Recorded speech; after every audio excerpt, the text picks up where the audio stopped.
بارہا دل نے کہا مجھ سے کہ اے شوبدہ گر، تو کہ الفاظ سے اصنام گری کرتا ہے، کبھی اس حسن دلادہ کی بھی تصویر بنا جو تیری سوچ کے خاکوں میں لہو بھرتا ہے۔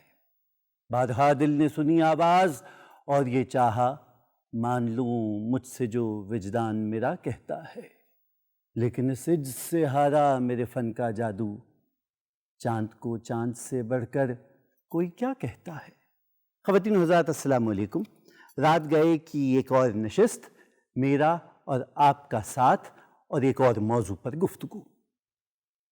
الفاظ سے اصنام گری گویا حروف کی بخیا گری، خود اصنام گری گویا مجسمہ سازی، تصویر کشی یعنی مصوری۔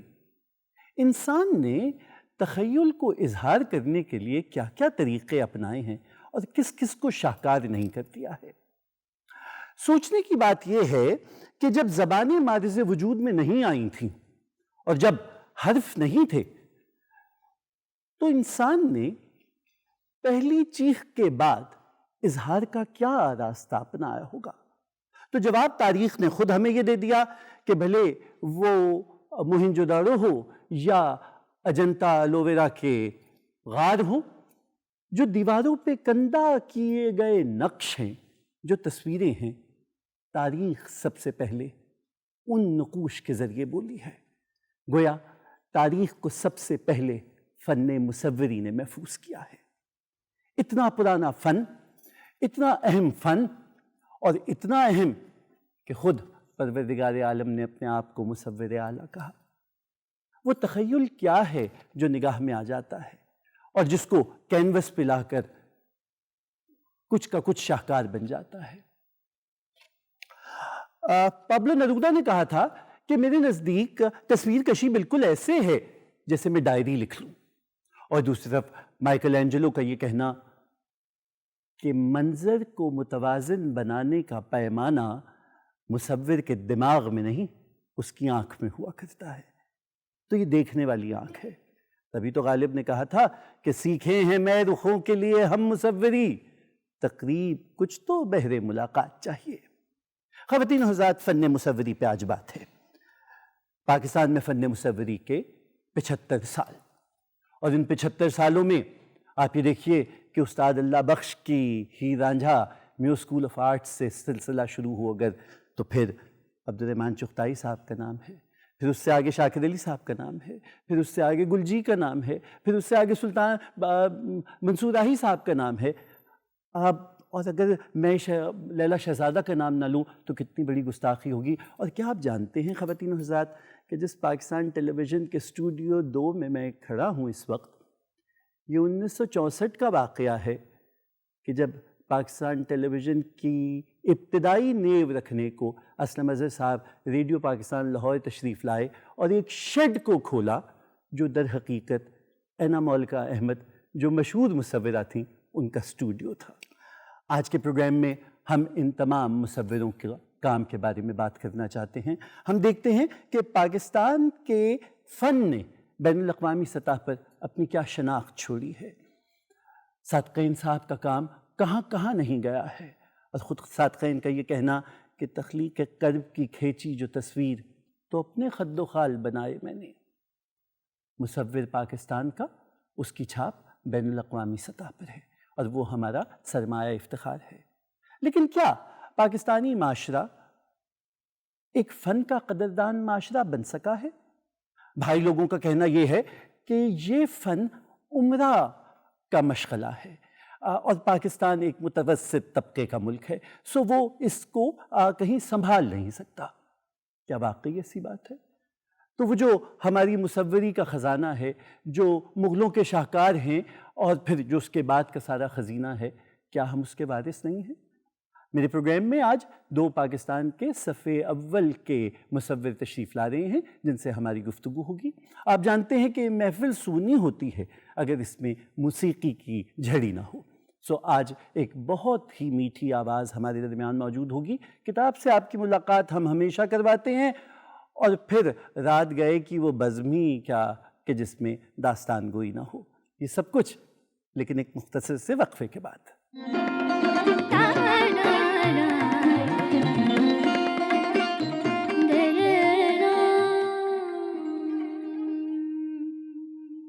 خواتین و حضرات، خوش آمدید۔ رات گئے کی نشست، آپ سے ہمارا یہ تعلق کہ جب شب بھیگے تو پھر کچھ بات ادب کی ہو، کچھ بات ثقافت کی ہو، کچھ بات ورثے کی ہو، اور ان تمام باتوں کے درمیان کوئی شعر ہو جائے تو کیا ہی بات ہے۔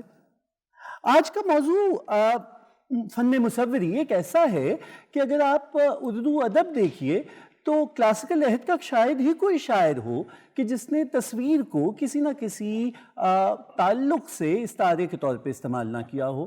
مثلا غالب کا یہ کہنا کہ تاب نظارہ نہیں آئینہ کیا دیکھنے دوں، آپ بن جائیں گے تصویر جو حیراں ہوں گے۔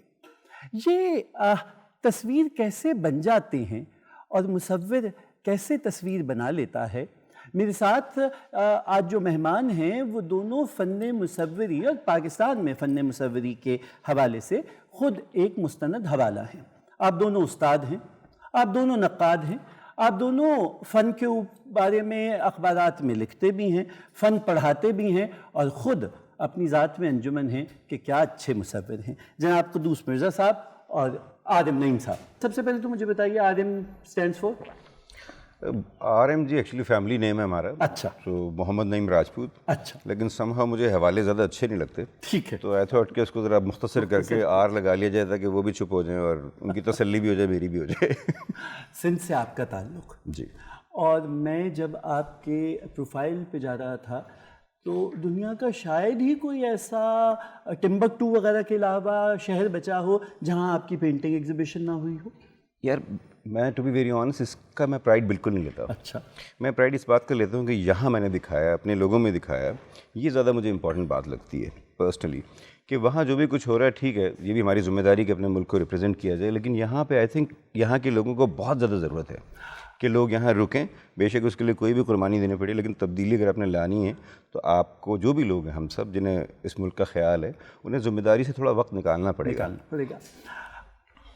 حضرت قدوس مرزا، میں نے کشور آپس سے کشور ناہید سے بات کی اور میں نے کہا کہ قدوس صاحب میرے مہمان ہیں، پہلا حوالہ یہ آیا میری ساری کتابوں کے سرے ورق قدوس صاحب۔ جی، اچھا، یہ جو شاعروں سے مصوروں کا تعلق ہے یہ اتنا ہی پرانا ہے جتنا شعر میں تصویر ہے؟ میرا خیال ہے شاید اس سے بھی پرانا ہے، کیونکہ بات یہ ہم پہلے بھی بات کر رہے تھے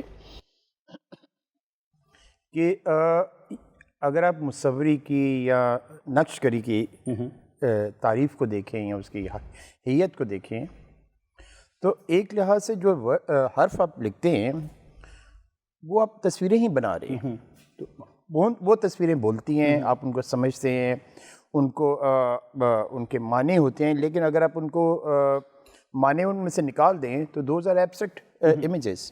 چائنیز الفابیٹس کے بارے میں تو کہتے ہیں کہ وہ در حقیقت تصویر وہ تصویروں سے بنی ہے نا، پکٹوگرام جن کو کہتے ہیں، لیکن آئی تھنک وہ ہوتا یہ ہے کہ اگر ہم پاکستان کے حوالے سے دیکھیں یا دنیا کے حوالے سے بھی دیکھیں تو پاکستان میں اسپیشلی یہ ہوا تھا 60s میں یا ایون 50s میں، بے شمار رائٹرز تھے، وہ مصور بھی تھے، جی، بے شمار رائٹرز تھے وہ آرٹ پہ لکھا کرتے تھے، بے شمار مصور تھے جو کہ شاعری کرتے تھے۔ ناول لکھا ہے انور جلال شمزہ کے ناول ہیں، راحیل اکبر جاوید کے ناول ہیں، اور ساتقین کی شاعری ہے، اس پہ ساتقین بات کی ہم شاعری کرتے ہے۔ ہیں۔ تو میں بقیہ مہمانوں کا بھی تعارف کرا دوں۔ خواتین و حضرات، دو مصوروں سے ہم نے آپ کی ملاقات کروا دی، اور اب میں آپ کی ملاقات ایک ایسی مصورہ سے کرواؤں کہ جس کی آواز جو ہے وہ خود تصویر بن جاتی ہے۔ بہت چھوٹی سی تھیں تو ٹیلی ویژن کے ایک پروگرام میں انعام جیت کے لائیں، اور برصغیر پاک و ہند میں تمام نئے ابھرنے والے گلوکاروں میں سب سے بہترین پائی گئیں۔ اتنی میٹھی آواز کہ اب بہت چھوٹی سے تھوڑی سی بڑی ہو گئی ہیں، لیکن آواز اتنی ہی میٹھی ہے۔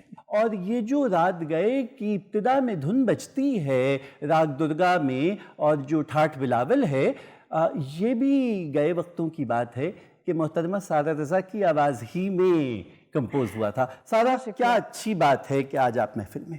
تھینک یو سو مچ. کیا ہی اچھی بات ہے کہ آپ نے اتنا مختصر پر اتنا پیارا تعارف کرایا اور سب لوگوں کے ساتھ یہاں پہ آ کے بہت اچھا لگ رہا ہے ماشاء اللہ.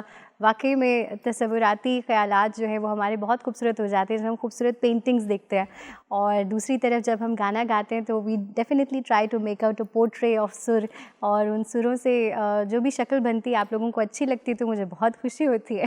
ہم گفتگو کا آغاز کرتے ہیں جو ہمارا موضوع ہے پاکستان کے 75 سال اور پاکستان میں فن مصوری. کیا داستان ہے؟ یہ داستان ایک جملے میں بھی کہی جا سکتی ہے, اور یہ داستان ایک کتاب میں بھی کہی جا سکتی ہے, اور یہ داستان کئی کتابوں میں بھی کہی جا سکتی ہے. لیکن اچھی بات ہے کہ یہ داستان ابھی تک کہی جا رہی ہے. میرا یہ خیال ہے کہ ہم ہمیشہ ایک لحاظ سے ایک نیشنل کلچر ہے ہمارا, اور ایک عادت ہو گئی ہے کہ ہم جہاں پر بھی بیٹھتے ہیں کہتے ہیں حالات بہت خراب ہیں, اب تو بہت ہی زیادہ خراب ہو گئے, یا کم ہو گئے, یا زیادہ ہو گئے, پتہ نہیں ملک میں یہ کچھ نہیں ہو رہا. آن دا ادر ہینڈ جب آپ دیکھتے ہیں کہ اگر کوئی ایک چیز, اگر آپ اس کو انڈسٹری کہیں, شوق کہیں, فن کہیں, پروفیشن کہیں, جو ترقی کر رہا ہے وہ مصوری ایک ورڈ ہے, لیکن ہم اس کو ویژول آرٹ کہتے ہیں. اس میں یہ ہے کہ ہماری ابھی ریسنٹلی کل ہی میں دیکھ رہا تھا شازیہ سکندر نے ایک ایوارڈ ون کیا ہے, فکوکا کا ایوارڈ ہے جاپان میں.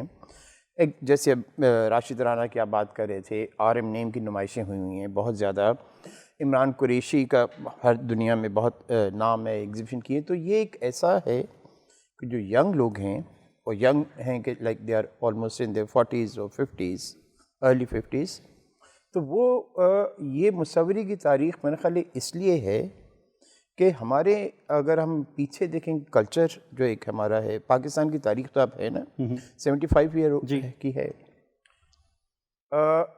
لیکن یہ خطے کی تاریخ 75 ایئر نہیں ہے, خطہ بہت پرانا ہے. تو وہ جو ایک جینس ہیں کہ وہی خطہ ہے جہاں پہ ٹیکسلا کے بھی اسکلپچر بنے بدھسٹ, یہ وہی خطہ ہے جہاں پہ موہنجو دڑو کا بھی آپ دیکھتے ہیں کہ وہ ان کے جو اسٹیمپس تھیں, یہ سارے تھے, اسکلپچرز بھی تھے, وہ ڈانسنگ گرل ہے, ہاں ڈانسنگ گرل ہے, وہ ساری. تو آئی تھنک یہ ایک خون میں ہے, یا سرشت میں ہے, یا خطے میں ہے, کیونکہ لوگ ایک طرح سے میں یہ سمجھتا ہوں کہ اس جو مصوری کا ایک پہلو ہے کہ آپ کے اندر ہم نے اس جو پاکستان, مجھے لگا ہے کہ پاکستان کے اندر جو ایک مصوری کی ترویج ہے اب, یہ پہلے بھی یہ تھی کہ وہ کسی گائیڈنس کو فالو نہیں کرتے, وہ انڈیپینڈنٹ ہے. آئی تھنک وہ جو ایک خاص طرح کی انڈیپینڈنس ہے وہ اس نے یہ ایک آج اس کا نتیجہ ہے کہ ہم مصور جو ہیں آج کسی پہ ڈیپینڈنٹ نہیں ہیں. وہ گورنمنٹ کے آرگنائزیشنس پہ نہیں ہے ڈیپینڈنٹ, وہ کسی کارپوریٹ پہ ڈیپینڈنٹ نہیں ہے, بیکاز دنیا بہت وسیع ہو گئی ہے. اور اسی طرح سے میرا یہ خیال ہے کہ وہ آرٹ بھی ایک ہم سوچتے ہیں کہ شاید یہ کوئی ایکسکلوسیو ایکٹیویٹی ہے, یہ کوئی ایلیٹسٹ ایکٹیویٹی ہے, لیکن میں کہتا ہوں کہ جو سندھ میں ایک عورت بیٹھ کے رلی بنا رہی ہے وہ بھی آرٹسٹ ہے. بالکل. کوئی بلوچستان میں ایک امبرائڈری کری ہے خاتون, وہ بھی امبرائڈری ہے. کوئی اگر کارونگ کر رہا ہے ملتان میں بیٹھ کے, وہ بھی آرٹ ہے. نہیں, آپ اب بھی اس ادارے سے منسلک ہیں کہ جو اس خطے میں سب سے قدیم آرٹ سکول ہے, اور جس نے اس خطے میں جو جسے کہیے کہ تھوڑا ماڈرن آرٹ کریٹ کیا, وہ میو اسکول آف آرٹس تھا, جو اب نیشنل کالج آف آرٹس ہو گیا. کالج آف آرٹس ہے, اور ایک بہت ہی مقتدر ادارہ ہے. اس ادارے کا رول پاکستان کے آرٹ میں آپ کیسے دیکھتے ہیں؟ اصل میں جس طرح قدوس صاحب نے کہا کہ تاریخ ایک اس طرح کی چیز ہے کہ اس کو آپ نہ بدل سکتے ہو نہ بدلنا چاہیے, اور اس کا رنگ, اس کی خوشبو, اس کی بدبو, جو بھی کچھ ہوگی وہ آپ کیری کرتے ہیں, وہ آپ کے ساتھ آتی ہے, آپ کے طور طریقوں میں وہ ہوتی ہے. اور آرٹ سب سے پہلی چیز یہی سکھاتا ہے کہ انفرادیت, ٹھیک ہے, ایک آزاد سوچ. اور قومیں ہمیشہ وہی ترقی کرتی ہیں جو ان دونوں چیزوں کو لے کے چلتی ہیں.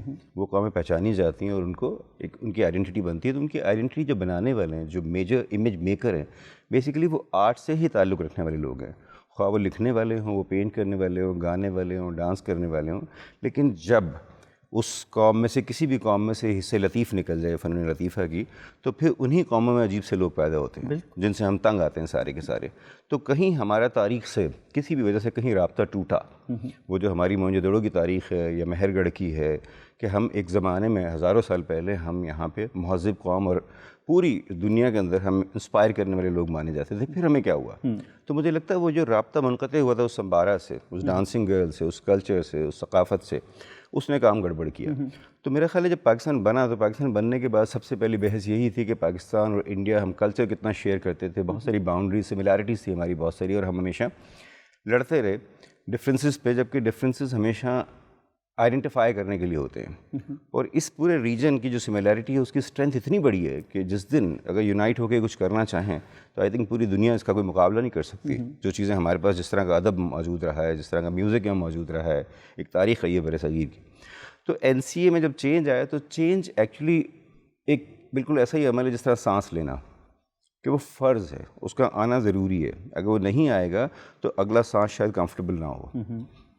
تو NCA میں جب چینج آیا جو کہ باہو اسکول سے کچھ چیزیں لی گئی اسٹرکچر کے اندر, تو اس وقت کی ذمہ داری کیا تھی؟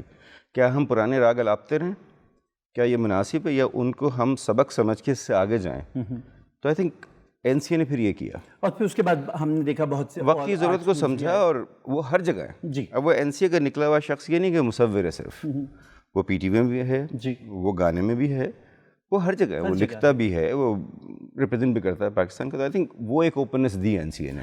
جب ہم دوبارہ آئیں گے تو میں جو مختلف جونراز ہیں جو ہم لے مین عام آدمی کے نزدیک, اچھا یہ جو ہے یہ پورٹریٹ ہے, یہ لینڈسکیپ ہے, یہ کیلیگرافی ہے, اور پھر اس کے بعد آپ دونوں کا تو ایک بالکل ہی مختلف ماڈرن آرٹ ہے, وہ کیسے آرٹ کا ٹریول ہے اس کے اوپر بات کریں گے. لیکن جیسے میں نے کہا تھا کہ ایک آواز کی تصویر شامل کیے لیتے ہیں. یہ بتائیے سارا کہ سب سے پہلے آپ ہمیں کیا سنا دیں گے؟ شروعات میں ہم نگرہ نور جی میری انسپریشن, ان کا گائی ہوئی ایک غزل ہے اور اشرف صاحب نے اسے کمپوز کیا ہے.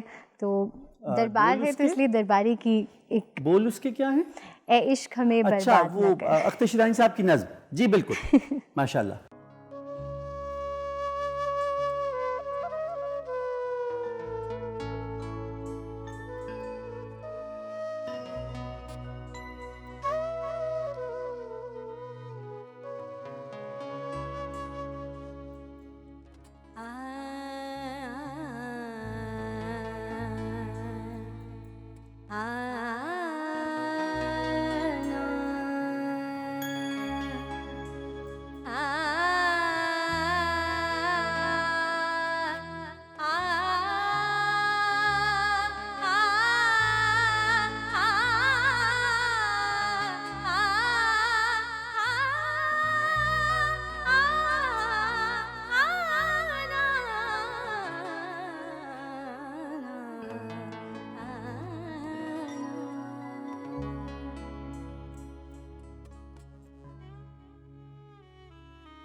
برباد نہ کر, برباد نہ کر, اے عشق ہمیں برباد نہ کر, برباد نہ کر, عشق ہمیں برباد نہ کر, برباد نہ کر.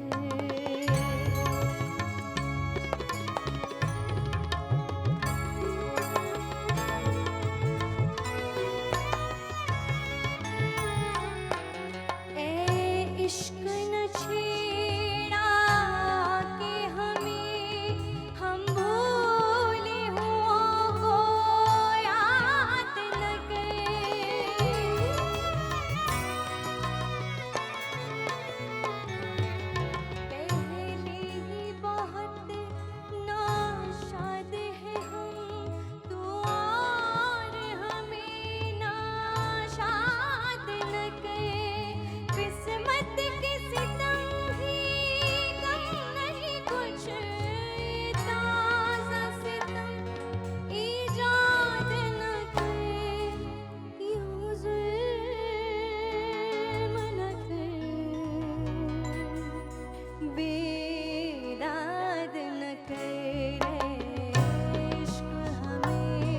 برباد نہ کر، برباد نہ کر۔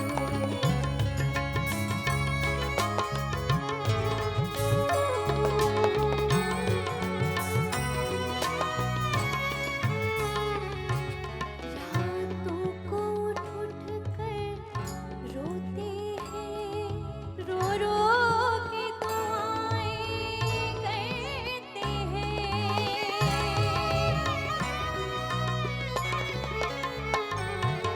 آنکھوں میں تصور، دل میں خلش، سر دھنتے ہیں، آہیں بھرتے ہیں۔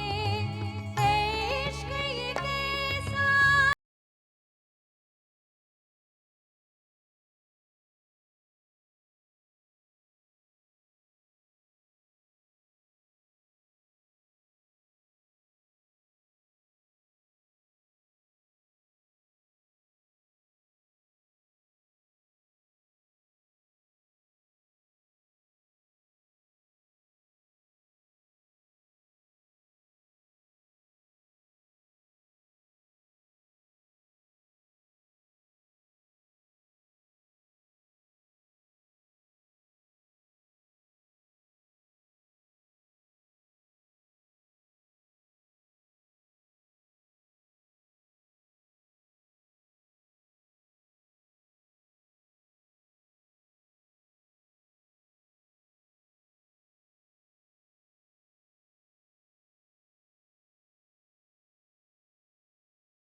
عشق ہمیں برباد نہ کر، برباد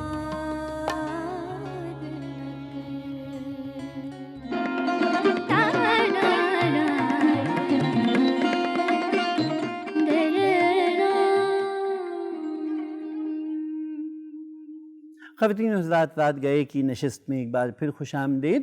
آپ جانتے ہیں کہ آج کی نشست میں گفتگو پاکستان میں فن مصوری کے 75 سال اور گائکی میں ہمارے ساتھ سارہ رضا کا ساتھ ہے، اور آپ جانتے ہیں کہ ہم اس میں ہمیشہ داستان گوئی کے فن کو، کہ جس کا اردو ادب سے، اردو ثقافت سے اور اس خطے کی ثقافت سے بہت گہرا تعلق ہے، اور ہم دعا دیتے ہیں اپنے دوست بدر خان کو کہ کیا اچھے انداز میں یہ ہمیں کہانی سناتے ہیں۔ اب تک شہر لاہور کے ایسے ایسے پہلوؤں پہ یہ ہماری نگاہ لے جا چکے ہیں کہ اس سے پہلے اس شہر میں رہتے ہوئے بھی ہم کتنے نابلد تھے ان سب چیزوں سے۔ تو آج کیا سنا رہے ہیں آپ؟ آج کوہ نور ہیرے کے بارے میں قصہ سناؤں گا۔ واہ، ایک کوہ نور ہیرا تو خدا آپ ہیں اس پروگرام کا۔